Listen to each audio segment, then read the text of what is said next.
alcohol, setting he did substance in, empty friend's house while his parents weren't home. His experience. ये story वो time की है जब मैं मरते मरते बच गया था, बहुत ज़्यादा दारू पीने के बाद। मैं अभी 23 इयर्स का हूँ और ये नियर डेथ एक्सपीरियंस मेरा 1 साल पहले हुआ था, जब मेरा एक फ्रेंड जिसका नेम इस स्टोरी के लिए ऋषि है। ऋषि और मैं बचपन के दोस्त हैं एंड हम एक दूसरे को बहुत अच्छे से जानते हैं एंड हमारे पेरेंट्स भी एक दूसरे को बहुत अच्छे से जानते हैं। बेसिकली हम क्लोज फ्रेंड्स हैं।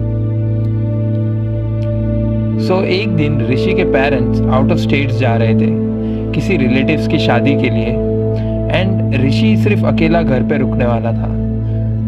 जब उसके घर के चले गए, उसने मुझे कॉल किया और बताया कि आज हम दारू पिएंगे, मेरे घर पे आज कोई भी नहीं है, जल्दी आजा, लेने जाना है।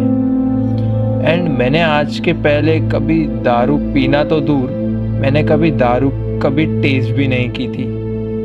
बट मैं ये नहीं कह सकता कि मेरे फ्रेंड ने मुझसे कहा इसीलिए मैंने ड्रिंक करने के लिए हाँ बोला। मेरी पर्सनल क्यूरियोसिटी भी थी। I also wanted to try alcohol. मैं और ऋषि एक पास के लिकर शॉप में जाते हैं एंड वहाँ से विस्कीज के बॉटल लेके घर पे आते हैं। ये टाइम तक दोपहर हो रही थी। हम 2 ग्लास लेके, बॉटल्स लेके उसके लिविंग रूम में बैठ गए। ऋषि उसके डैड के स्टैश में से कुछ स्नैक्स लेके आता है एंड हम हमारे पैक बना के चीयर्स बोल के ड्रिंकिंग स्टार्ट करते हैं। जैसे ही मैंने मेरा फर्स्ट सिप लिया, मेरा फर्स्ट कमेंट था, What the hell is this? It doesn't taste good at all. Rishi replied to this, You can only feel the flavor of the whiskey if you drink it neat. So, calm down, slowly you will adapt to the taste. It tasted awful, but I chugged it down easily anyways. We decided to have another and another and another peg. ये point तक हमने 4 pack drink किया था। हम ऋषि के room में जाते हैं जो फर्स्ट फ्लोर पे है। जैसे ही मैं स्टेयर्स चढ़ रहा था, मुझे लाइट हेडेड फील होने लगा एंड तब मुझे समझा, अच्छा इसको बस बोलते हैं, जिसके बारे में हर कोई बोलता रहता है। उसके रूम से स्पीकर लेने के बाद हम कोई सॉन्ग्स लगा के फिर से सेकेंड बॉटल खोल के ड्रिंक करने बैठ गए। वो बॉटल भी ख़त्म करने के बाद हम अल्कोहल के बज़ में बैठ के कुछ बातें कर रहे थे, जो मुझे ये पॉइंट तक याद नहीं है कि क्या बातें कर रहे थे। थोड़ी देर बाद ऋषि को उसके एक और फ्रेंड का कॉल आता है एंड ऋषि उसको बताता है कि उसके घर पे कोई नहीं है and he is drinking and invite his friend to come to his house only if he brings more booze for us. Rishi का फ्रेंड और दारू लेके आता है, वो भी कुछ शॉट्स लेता है।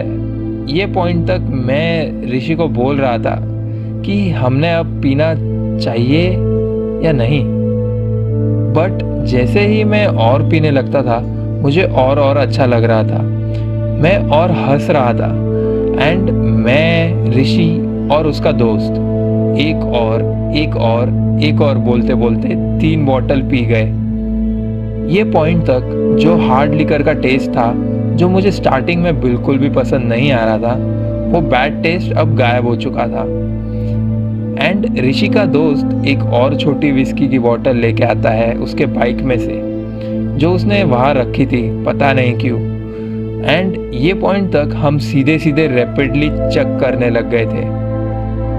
मुझे वॉशरूम जाना था। आई गॉट अप एंड ऋषि बोलता है कि मेरे रूम के बाथरूम में जाना, मेन बाथरूम में मत जाना। अब जब मैं स्टेयर्स पे आया, मुझे ऐसे लग रहा था कि मेरे लेग्स ही नहीं हैं एंड मैं बस हवा में उड़ रहा हूँ। That feeling was kind strange. जैसे तैसे मैं ऋषि के रूम में पहुँचा एंड वॉशरूम में जाके पी करने लगा।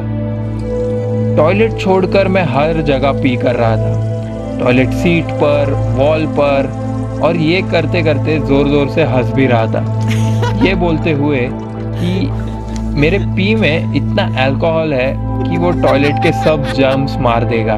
पी करने के बाद मैं नीचे आते हुए स्टेयर से गिरते गिरते बचा और मैं जैसे तैसे लिविंग रूम में आके एक टेबल के चक्कर काटने लगा।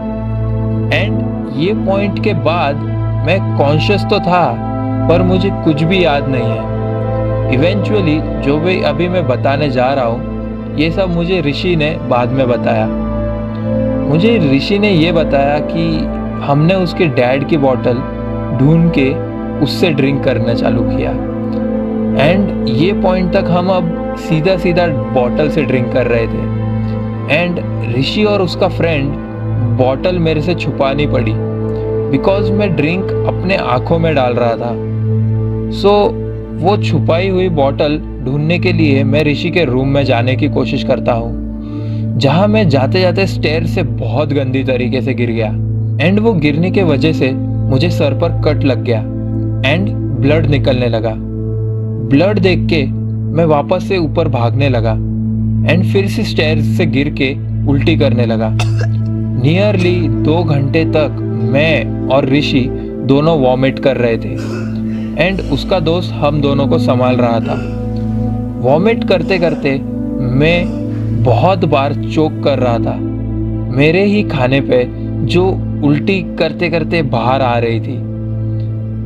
2 घंटे स्ट्रेट अप उल्टी करने के बाद ऋषि और उसका दोस्त मुझे उठाने की कोशिश कर रहा था पर मैं उनकी कोई भी बात को रिस्पॉन्ड नहीं कर रहा था, जबकि वो जोर जोर से चिल्ला रहे थे एंड मुझे थप्पड़ मार के उठाने की कोशिश भी कर रहे थे। मेरा कोई भी रिएक्शन नहीं देखकर वो दोनों पैनिक हो गए। मैं टोटली अनकॉन्शियस हो गया था ये पॉइंट तक। मैं कुछ 2 मिनट बाद उठा जब ऋषि ने मेरे गले में उसकी उंगलियां डाल के मेरे गले से अटका हुआ खाना निकाला। उठते ही मैंने उसके हाथ को काटा एंड मारने लगा एंड देन थक गया। उसके बाद ऋषि एंड उसके दोस्त ने मुझे रूम में ज़मीन पे सुला दिया। कुछ घंटे बाद जब मैं उठा तो मैं मेरी ज़िंदगी के सबसे घटिया स्टेट में था। मुझे बुखार था, फ्लू के सिम्टम्स दिख रहे थे एंड उस रात में ऋषि के घर पे ही सो गया। पर जब दूसरे दिन मैं उठा मुझे अभी तक याद है फेस वाइप करते वक्त मेरे फेस पे ड्राई ब्लड था। ये पॉइंट तक मेरे घर पे से भी कॉल आ रहा था। मैं ऋषि को बोल के वॉशरूम में जाता हूँ पूप करने के लिए एंड पूप करते करते भी मुझे वॉमिट हुई। It was really bad. Rishi से कपड़े लेके मैं मेरे घर को भागता हूँ एंड मेरे घर के नीचे जाके ही मॉम को कॉल करके बोलता हूँ कि मैं आज भी ऋषि के घर पे रुकने वाला हूँ। ये बता के मैं वापस से ऋषि के घर पे आके सो जाता हूँ। कितने तो भी घंटे बाद मैं नींद पूरी करके उठता हूँ एंड ऋषि फ्रूट्स एंड पानी लेके आता है हम दोनों के लिए। मुझे कुछ भी अच्छा नहीं लग रहा था। मैंने फ्रूट्स खाए, 1 मिनट बाद मुझे उल्टी हो गई। मैंने पानी पीने की कोशिश की, वापस से उल्टी हो रही थी। मैं बहुत डिहाइड्रेट हो गया था पर मैं पानी भी नहीं पी पा रहा था। उस दिन मैंने कुछ भी नहीं खाया और कुछ भी नहीं पिया, बस बेड पर सोया रहा। पूरे टाइम फ्लू के सिम्टम्स मुझे पेन दे रहे थे। रात को मैंने कुछ ना कुछ खाया एंड मेरी बॉडी ने वो फूड एक्सेप्ट किया। ये मिजरेबल एक्सपीरियंस को 1 साल हो गया है पर मैं वो दिन को कभी नहीं भूल सकता। उसके बाद मैंने बहुत बार ड्रिंक किया है बट हमेशा लिमिट को ध्यान में रख के एंड हर बार अच्छा ही एक्सपीरियंस रहा है। पर मुझे उस दिन ये लेसन मिला कि अगर तुम प्राइवेट में अपने दोस्तों के साथ दारू पीने बैठ रहे हो तो गैप लो ड्रिंकिंग के बीच में एंड हर फ्रेंड को खुद के लिमिट को डिसाइड करने दो। आई एम वेरी थैंकफुल कि मेरे दोस्त मुझे संभाल सके एंड उनको कुछ प्रायर नॉलेज था ड्रिंकिंग का, वरना आज मैं ये स्टोरी नहीं लिख रहा होता। Drink responsibly and in your limits. That was the takeaway from this experience of mine.